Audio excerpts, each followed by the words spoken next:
Vlad let go of his shirt and leaned in close. He glanced over his shoulder and back at Henry. "And Mr. Craig, too." Regaining his composure a bit, Henry said, "But Vlad, we don't even know for sure if Mr. Craig is dead or not. That's crazy." On the walk home, Vlad spilled almost all of it, outlining in detail his visit to Mr. Craig's house, seeing Otis's top hat there, and the mysterious symbol that he'd seen in 4 other places, and the similar mark on the inner wrist of Mr. Otis.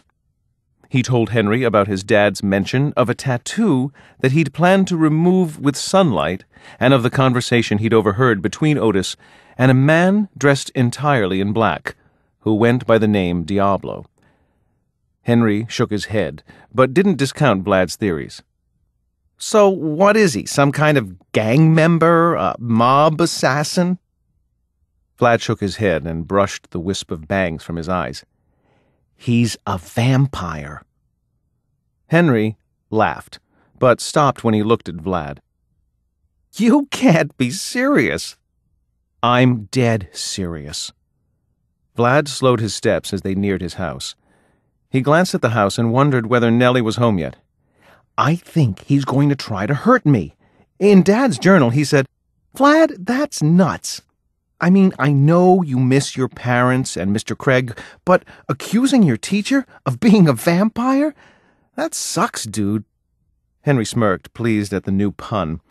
All traces of a smile faded when Vlad failed to laugh. "Even if he is a vampire, and I'm not saying for sure he's not, if he were going to hurt you, wouldn't he have done it by now?" "Not if he thinks he needs me to locate my dad." "But your dad is—" "I know, Henry. I was the one who found them." Vlad was fuming. He tightened his grip on his backpack strap and turned toward his house. "Dead. My parents are dead. Why do people keep reminding me?" Henry opened his mouth to answer, but Vlad quickened his pace and slammed the front door of his house behind him. Vlad threw the journal across the room, sending the lamp on the end table crashing to the floor. Then he bolted back outside. "Henry!" Henry just looked at him. His eyes were full of hurt. So were Vlad's. "You believe me, don't you?" Henry examined the hole in Vlad's shoe before meeting his eyes. "I believe you're scared, and there has to be some reason for it, so... Sure, why not vampires?" "In my dad's journal, he talks about a whole world of vampires, entire cities populated by them. They couldn't all have vanished, could they?" Vlad must have looked terrified because Henry lowered his voice and gave him a reassuring nod. "It's not impossible to believe other vampires are out there, and they might be horrible people. You could be right, but don't go freaking out over something we can't prove yet. We'll find out what's going on, Vlad. Just be careful." With another nod, Henry walked off. Vlad looked up at his house and let out a groan. He'd completely forgotten that this was the night Mr. Otis was coming over for dinner. He let his backpack slip from his shoulder and lugged it into the house. After tossing his backpack and jacket into his bedroom, Vlad changed his shirt and headed back downstairs. He heated a bag of blood in the microwave and bit into it, then sucked the sweet, warm juices into his mouth and rolled them around on his tongue before swallowing. Vlad had once seen a book at the mall called Blood-Sucking Fiends. He didn't remember the author or even what the book was about, apart from its vampire theme, but he found himself mulling over that description of his species and wondered whether people would refer to him as a fiend if they ever found out about him. The thought bothered him at first, but after a while he became drawn to the term. He already sucked blood. He might as well have a cool title like Fiend to go with it. Vlad rounded the stairs just as Nellie was shutting the front door with her heel. Her arms were full of grocery bags. "What happened to the lamp?" "A mentee knocked it over." The pudgy black cat meowed her protest. Nellie shook her head at Vlad's shirt. "You're not wearing that." Vlad looked down at his black t-shirt and the crimson letters that dripped down his chest, mimicking blood. It read, "Vampires suck. Henry's gift to him last Christmas." Vlad sucked some blood off his thumb. "What? I like this shirt." Nellie gave him that "you've got to be kidding me if you think I'm giving in on this one" look, and carried the bags into the kitchen. Vlad followed her. "What's for dinner?"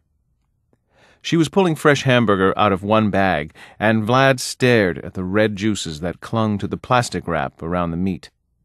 "Meatloaf. Will you be okay faking through a meal? I know you don't like swallowing cooked meat, but—" "No big deal, Aunt Nellie. You act like I haven't been pretending to be normal my entire life." He raised the corner of his mouth in a half-smile, pulled the eggs and rice from a bag, and set them on the counter. Nellie gave him a matter-of-fact nod. "Pretending to be human? You are normal, Vladimir, a perfectly normal, healthy teenage vampire. Some people are vegetarians. You drink blood. It's not weird or bizarre or abnormal in the least. You're just different from the rest of this town." She set the hamburger next to the eggs and sighed. "I do worry how they'd react if they learned about you. People fear what they can't understand, and harm what they fear." Nellie was right, of course, and Vlad would go on pretending to be something he was not until the world was safe for him to stop, which would be never, as Vlad saw it. He watched Nellie putting the groceries away and wondered why she'd asked Mr. Otis over for dinner. He was about to ask when the curious idea entered his mind to simply steal his way into her thoughts and see. He concentrated hard and pushed with his mind. Nellie pressed her palm against her forehead. "Oh, I have the worst headache." Vlad frowned and pushed again with his mind, but nothing happened. Nellie reached for some ibuprofen on the counter and popped 2 of them into her mouth, then gave Vlad a curious glance. "Are you nervous about having your teacher over?" "Substitute teacher." Vlad ran a finger along the side of the hamburger packet and licked it. He could feel the pressure of his fangs elongating, and was tempted to let them remain in plain view during Mr. Otis's visit. Maybe a close encounter with another blood-sucking fiend would shake any information Mr. Otis had out of him. "They still haven't found Mr. Craig." Nellie shook her head. "I wonder if they ever will.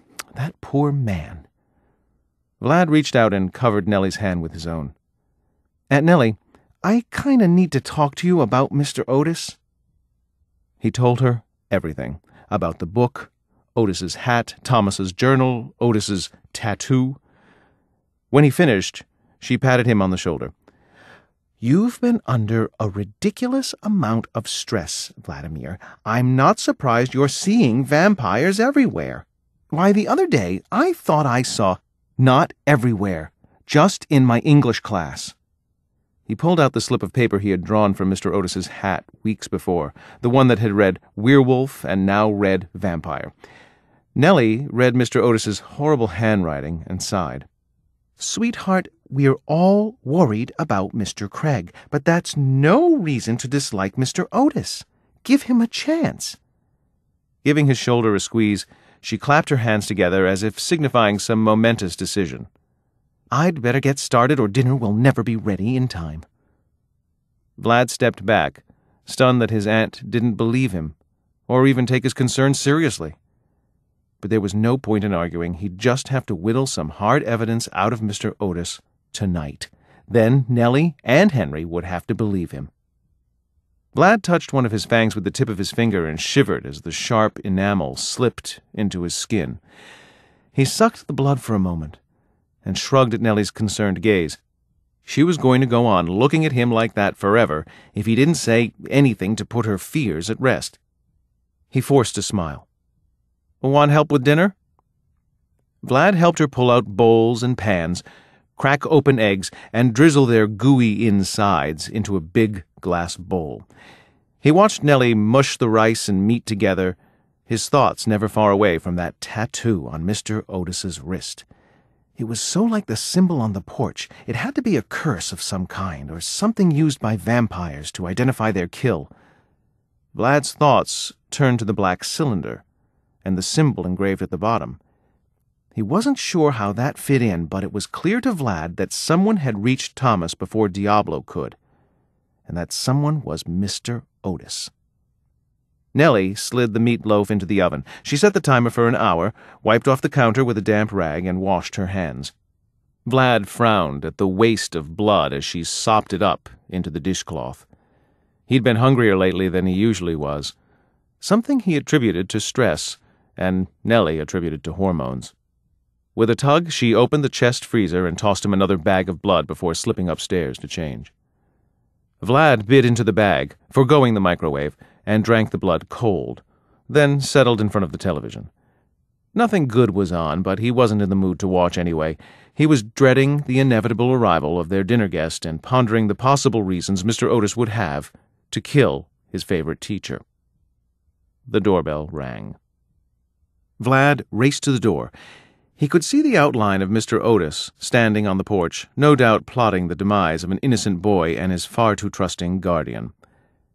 A hand squeezed his shoulder and he jumped. Nellie wrinkled her forehead. "Let him in, Vladimir. Don't be rude."